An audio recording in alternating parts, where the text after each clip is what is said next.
So hello guys, welcome to Kirikannadiga YouTube channel. ಸ್ನೇಹಿತರೆ, Bigg Boss ಕಡೆಯಿಂದ ಒಂದು ಗುಡ್ ನ್ಯೂಸ್. ಅದೇನೆಂದರೆ, ಈ ವಾರ ಮಿಡ್ ವೀಕ್ ಎಲಿಮಿನೇಷನ್ ಕ್ಯಾನ್ಸಲ್ ಆಗಿದೆ. ಸ್ನೇಹಿತರೆ, ಬಿಗ್ ಬಾಸಲ್ಲಿ ಈ ವಾರ ಮಿಡ್ ವೀಕ್ ಎಲಿಮಿನೇಷನ್ ಇರೋದಿಲ್ಲ. ಇಲ್ಲಿ ಗೌತಮಿ ಅವರು ಕೂಡ ಸೇವ್ ಆಗ್ತಾರೆ. ಮಿಡ್ ವೀಕ್ ಎಲಿಮಿನೇಷನಲ್ಲಿ ಹೋಗೋದಂದರೆ ತುಂಬ ಕಷ್ಟ ಅನಿಸುತ್ತೆ. ಸಡನ್ನಾಗಿ ಎಲ್ಲನೂ ಪ್ಯಾಕ್ ಮಾಡಿಕೊಂಡು ಮನೆಗೆ ಹೋಗೋದಂದರೆ ತುಂಬ ಕಷ್ಟ ಅನಿಸುತ್ತೆ. ಅದಕ್ಕೆ ಬಿಗ್ ಬಾಸ್ ಅವರು ಕ್ಯಾನ್ಸಲ್ ಮಾಡಿದ್ದಾರೆ. ಈ ವಾರ ಸಂಕ್ರಾಂತಿ ಹಬ್ಬ ಕೂಡ ಇತ್ತು. ಎಲ್ಲರೂ ಖುಷಿಯಾಗಿದ್ದರು. ಮತ್ತು ಮಿಡ್ ವೀಕ್ ಎಲಿಮಿನೇಷನ್ನಲ್ಲಿ ಹೋಗೋದಂದರೆ ತುಂಬ ಕಷ್ಟ ಅನಿಸುತ್ತೆ, ಬೇಜಾರು ಕೂಡ ಆಗುತ್ತೆ. ಅದಕ್ಕೆ ಬಿಗ್ ಬಾಸ್ ಅವರು ಮಿಡ್ ವೀಕ್ ಎಲಿಮಿನೇಷನ್ ಈ ವಾರ ಕ್ಯಾನ್ಸಲ್ ಮಾಡಿದ್ದಾರೆ. ಸಂಜೆ ಬಿಟ್ಟಿರೋ ಪ್ರೋಮೋ ಪ್ರಕಾರ ಬಾಟಮಲ್ಲಿ ಭವ್ಯ ಮತ್ತು ಗೌತಮಿ ಅವರು ಇದ್ದರು.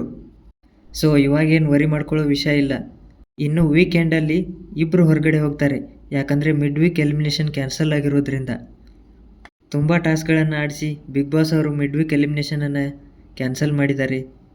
ನೋಡೋಣ ಮುಂದೇನಾಗುತ್ತೆ ಅಂತ ಕಮೆಂಟ್ ಮಾಡಿ. ಹಾಗೆ ನಮ್ಮ ಚಾನಲ್ಗೆ ಲೈಕ್ ಮಾಡಿ, ಶೇರ್ ಮಾಡಿ, ಸಬ್ಸ್ಕ್ರೈಬ್ ಮಾಡಿ. ವಿಡಿಯೋ ನೋಡಿದ್ದಕ್ಕೆ ಥ್ಯಾಂಕ್ ಯು.